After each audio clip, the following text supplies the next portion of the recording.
Hello बच्चों, इस question में क्या दे रखा है? Two resistances R1 and R2 are connected to a wire AB of uniform resistivity shown the figure.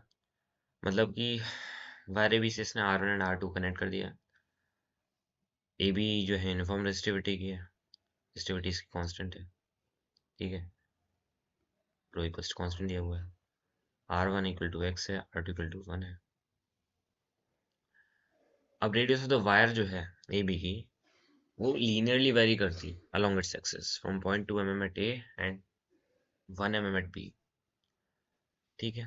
A galvanometer connected to the center of the wire 50 cm from each end along to its which shows zero deflection when end we are connected to the battery then the value of x is। सबसे पहले तो कि इसकी radius AB की जो है वो constant नहीं है, radius is not constant, radius is not constant, ठीक है, ओके, लीनियरली वेरी करती है। एंड दूसरी बात कि जब उसको मिड पॉइंट पर कनेक्ट करता है गैल्वेनोमीटर को, तब ये डिफ्लेक्शन, जीरो डिफ्लेक्शन शो करता है, नल पॉइंट है उसका। तो मतलब पहले तो जब यहाँ से भी 50 सेंटीमीटर है, यहाँ से भी 50 सेंटीमीटर, तो मतलब कि लेंथ ऑफ ए बी तो होगी तुम्हारी 1 mm, सॉरी 1 मीटर, ठीक है। यहाँ से भी 50 सेंटीमीटर है, यहाँ से भी 50 सेंटीमीटर, ठीक है, ओके, बढ़िया। तो अब आगे बढ़ते हैं, ये वायर ए बी को देख लेते हैं पहले, ठीक है। इसमें कुछ इस तरीके से काम दिया हुआ है, ठीक है। इसका रेजिस्टेंस निकाल लेंगे, फिर इस पार्ट का रेजिस्टेंस निकाल लेंगे, इस पार्ट का रेजिस्टेंस लगा देंगे, देन फिर इसको कंडीशन लगा देंगे, ठीक है, P upon equal to R upon S, then हमारा आंसर आ जाएगा एक्स का। तो इसमें हमें इसका रेजिस्टेंस निकालना पड़ेगा पहले, ठीक है। तो इन जनरल अगर बात करें, थोड़ा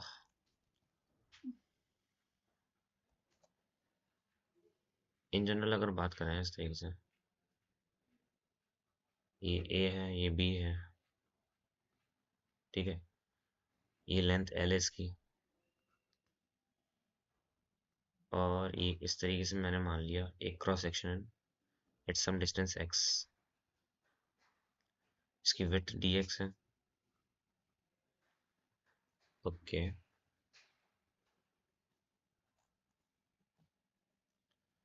इसकी विड्थ डी एक्स है, तो यहाँ से बेसिकली मैं लिख सकता हूँ इसकी रेडियस जो है आर इक्वल टू, मैंने मान लिया बस, ये लीनियरली था ना, तो मैंने इसको ए एक्स प्लस बी मान लिया, कोई, सॉरी, ए एक्स प्लस बी नहीं मानते, कुछ और वेरिएबल्स ले लेते हैं, मैंने एम एक्स प्लस सी मान लिया, ठीक है। अब जब एक्स इक्वल टू जीरो होता, एक्स इक्वल टू जीरो है, तब रेडियस ए है, तो मतलब सी इक्वल्स टू ए आ गया, ठीक है। और जब एक्स इक्वल टू बी है, तो sorry, x equal to L है, उस एक्स ये डिस्टेंस है ना, ए वाले क्रॉस सेक्शन से, एक्स इक्वल टू एल है, तो रेडियस जो है बी है, तो मतलब कि B equal to M into L plus A, इससे एम आ गया, B minus A upon L, मतलब हमें रेडियस का रिलेशन ही मिल गया, ठीक है, B minus A upon L into X plus C, ठीक है, ये हमें रेडियस का रिलेशन मिल गया, ओके, बढ़िया। तो अब इसमें करंट जो है वो इस डायरेक्शन जा रहा है, राइट। तो सारे ये छोटे छोटे, ये जो होंगे ना, छोटे छोटे जितने भी, इन सब का रेजिस्टेंस जो है हम प्लस कर देंगे, बन जाएगा, बिकॉज करंट जो है वो इस डायरेक्शन में जा रहा है, सब में करंट सेम जा रहा होगा, मतलब सब सीरीज में है, तो मतलब सबका रेजिस्टेंस हमें ऐड ही करना है, ठीक है। तो डी आर अगर मैं लिखूं, मतलब जो ये जो मैंने D x element, D x width का मैंने जो क्रॉस सेक्शन माना है, उसका उसका रेजिस्टेंस लिखूं, रेजिस्टिविटी इनटू लेंथ उसकी डी एक्स अपॉन उसका एरिया पाई आर स्क्वायर, ठीक है। हम्म, ये मैं लिख सकता हूँ क्योंकि डी एक्स जो है ना वो बहुत छोटा है, उसमें जो वेरिएशन आएगा ना, मतलब ये इस तरीके से, उसमें रेडियस का जो वेरिएशन आएगा ना वो नेग्लिजिबल होगा, उसके लिए dx के लिए मैं रेडियस कांस्टेंट मान सकता हूँ, ठीक है। तो rho into D X, radius को रख देंगे इसमें B minus A upon L into X plus A का होल स्क्वायर इंटीग्रेट करेंगे तो रेजिस्टेंस आ जाएगा कितना, रो अपॉन पाई। इंटीग्रेट कर दें, कर दिया हम। ठीक है, मैं डायरेक्टली स्टेप लिख रहा हूँ इंटीग्रेशन का, जो साइन माना आने का है वो मैंने स्टेप स्किप किया है, डायरेक्टली इंटीग्रेशन लिख रहा हूँ। ठीक है, ओके। तो डायरेक्टली इंटीग्रेशन लिखेंगे तो क्या आ जाएगा, -1 upon B minus A upon L into X plus A into L upon B minus A. यही तो आएगा इंटीग्रेशन। अरे प्रॉपर इंटीग्रेशन है यार, इसमें क्या समझेंगे इंटीग्रेशन। ठीक है, हाँ। अब लिमिट्स में रख देंगे मैं, एक्स इक्वल टू 0 से एल तक। तो क्या आ जाएगा, resistance rho by pi into L by me minus A. तो ये आ जाएगा तुम्हारा 1/a माइनस 1/b। ठीक है, तो इसको सॉल्व करके रेजिस्टेंस आ जाएगा अपना rho L upon pi A B. Resistance आ गया। ठीक है, अब हम देख लेते हैं क्या दिया हुआ इसने।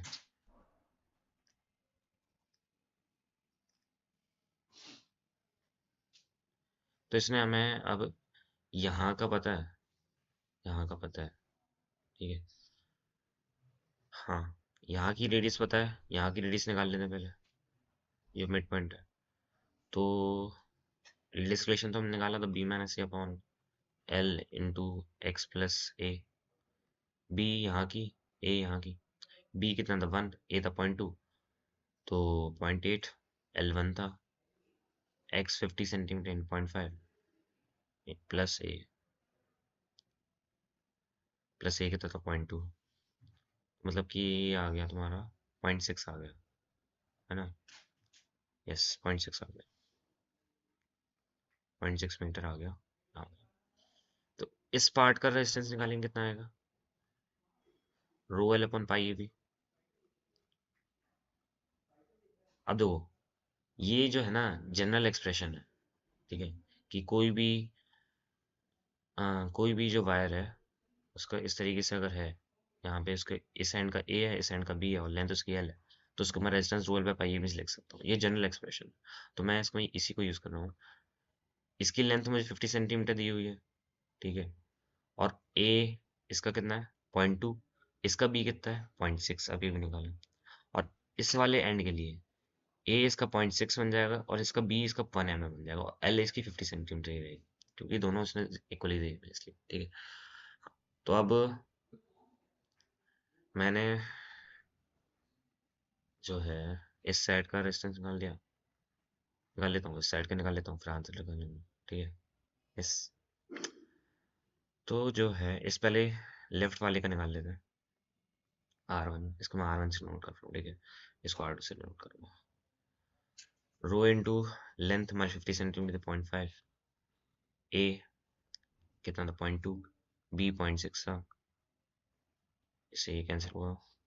रो इंटू 5 अपॉन में 1.2 इनकी 50/12, और R2 आ गया रो इंटू लेंथ 0.5 मीटर की थी, ए था अपना 0.6, बी 1 था, तो ये आ गया आपका 5/6।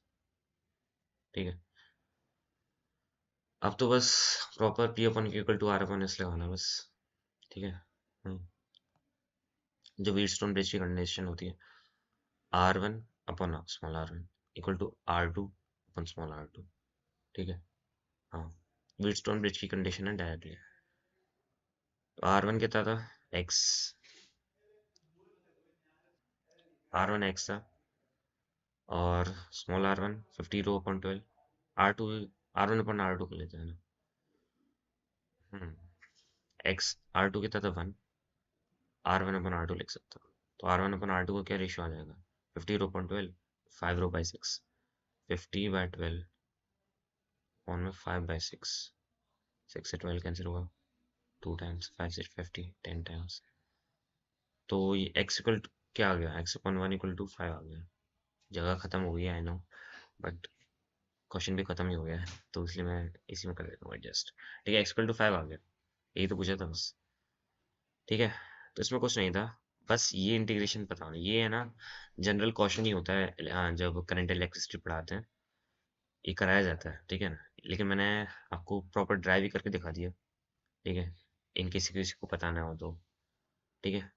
यस, आई होप आपको समझ में आ गया होगा। Thank you.